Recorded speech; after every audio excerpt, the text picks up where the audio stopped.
ეს კონკრეტულად შევიკრიბეთ, რომ ვისაუბროთ თელავის თეატრთან დაკავშირებით და მის ფასადთან და შექმნის სიტუაციასთან დაკავშირებით. თუმცა ეს მიგრებს და თვითმართველი ქალაქი იქნება. კვლევაში ზოგადად ორი მეთოდის გამოყენება ძალიან ამდიდრებს შემდეგ საბოლოო ანალიზს და დაწყებს პაშატილო და ესე ვთქვათ მაღალი ხმით დასწრეს გაკეთების საშუალებას. ჩვენს ტერიტორიული ოპერაციის რწმუნებულები ასევე მყავს ამდენი მოხალისე ბაზილიკა რაც ჩანდეს მართლა ამომავალი წერტილი არის რაღაც დაუკმაყოფილებლობის გზნობა იყო რაღაც იმ ფასად უფრო სხვანაირი ეხლანდელის ძველს და ლიტრო უნდა შეიცვალოს უფრო ლამაზი თუმცა აუცილებლად ჩანდეს ბაზილიკა სხვადასხვა სფეროში ჩემი და კელას ერთად მუშაობის შემდეგ პირველი საკითხი იყო ალბათ ჩვენთვის ქალაქის მოწესრიგებასთან დაკავშირებით უსაუბრობთ რომ ეს არის ყველაზე პირველი და ყველაზე სასწრაფო და აუცილებელი გადასაჭრელი საკითხი თელავის სკოლასაც უწესრიგებს და ჩვენი სირცხულია სხვა თუ არაფერი ეს სამუშაოები დავიწყეთ გუშინ. კვლევა ტარდება რაოდენობრივი მეთოდით, ეს არის პირისპირ ინტერვიუ, ანუ ჩვენს მიერ დატრენინგებული ინტერვიუერები დადიან სახლებში კარ-და-კარ, მოიცვა თელავი, ქალაქი, რაიონი არა, თელავის მოსახლეობა. სულ გამოიკითხება 614 რესპონდენტი და ერთ კვირას გაგრძელდება საველე სამუშაოები. ამის შეხვედრა ეძღვნება ჩვენს პრობლემას, ქალაქის პრობლემას, ეს არის თეატრის ფასადი, რომელიც აქტიურად რეაბილიტაციის შემდეგ დაგვრჩა ასე დაუსრულებელი. დღემდე ვერ გავარკვიეთ თავის დროზე წინა ხელისუფლება რას გეგმავდა და როგორ წარმოედგინა აღნიშნული თუნდაც ტერიტორიის მოწყობა, თუნდაც ფასადის საბოლოო იერსახე და ეხლა ვარ ჩვენ იმის ცდილობაში, რომ როგორმე რაღაცნაირად ლოგიკურ დასასრულამდე მივიყვანოთ.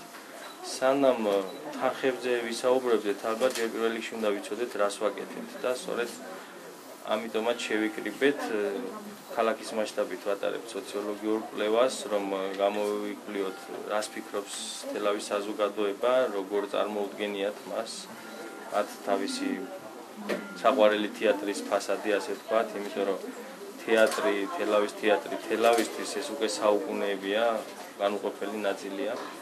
რომ პრობლემის გადაწყვეტა მხოლოდ სოციოლოგიური კვლევით შემოიფარგლოს. ეს არის უბრალოდ პირველი ნაბიჯი იმ გზაზე, რასაც ქვია ჩვენი ქალაქის სავალალო რეაბილიტაციის შედეგების გამოსწორება ახლობლად.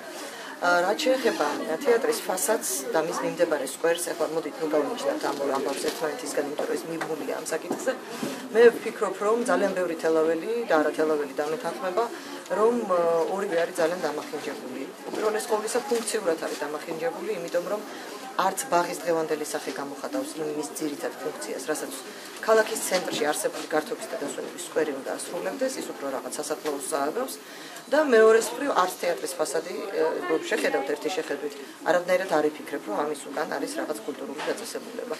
ორი მიმართულებით სოციოლოგებთან ერთად და ეს ჩვენი მაჟორიტარი დეპუტატის ბატონ გელა სამხარაულის ინიციატივა გახლავთ ადგილობრივ მუნიციპალიტეტთან გამგეობასთან და ბატონ გამგეობელთან ერთად, რომ სწორედ დაიწყოს სწორედ აი სოციოლოგიური კვლევით, იმიტომ რომ ჩვენ რაც დაგვემართა ერთი ძალიან მარტივი მიზეზით.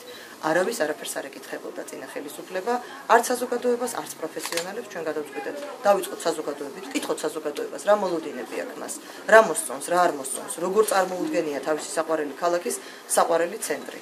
თელავის საზოგადოების გარკვეულ ნაწილთან თეატრის თანამშრომლებს, მუზეუმის თანამშრომლებს დასწრებოდნენ ამ შეხვედრას. დაიწყო მსჯელობა თეატრის გარე ფასადისა და მისი მიმდებარე ახალი ბაღის რეკონსტრუქციის თაობას. ნახოთ, ეს ძალიან კაი დასაწყისია. ჩვენ ალბათ ანალოგიურ ასეთივე შეხვედრებს გავაკეთებთ სხვადასხვა სფეროს და ფენის მოსახლეობასთან თელავის და მივალთ რაიმე კონსენსუსამდე, გადაწყვეტილებამდე, სადაც უკვე დავდებთ წინადადებას, საპროექტო წინადადებას, რომელიცაც გამოვაცხადებთ კონკურსს და ვთხოვთ არქიტექტორებს, რომ წარმოადგინონ ახალი სახე თელავის ცენტრის. ბაზილიკა, რომელიც არის მის ფოიეში. ამაზე უნდა შევთანხმდეთ, რომ ეს ბაზილიკა